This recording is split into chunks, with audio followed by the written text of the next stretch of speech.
Guys, we're talking freaking barbecue ribs here with this Weber Genesis 2. Look at this stuff. This Weber made this right here. This is indirect heat. It's badass. Basically what's happening here is we got these two burners going, okay? Then in the middle we got nothing, okay? But the heat is gonna circulate all around. We're gonna leave this here about 2 hours, and you're gonna see what this is gonna come out.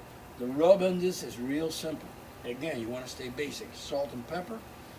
You wanna go with onion powder, garlic powder. We're done, okay? Let us do its magic.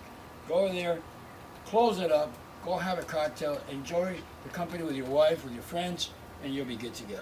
All right, enjoy. We're gonna check it out in a little while. All right, guys, we're looking good here. I'm real happy about these, how they're coming out. You see the char there, that's beautiful. In this Weber thing, we're doing an indirect heat, and you see the char there? That's the final product right there. And to the plate, and to get into, we're ready to get into our tummies. Guys, thank you. Please subscribe. Hope to see you soon. Take care of yourself.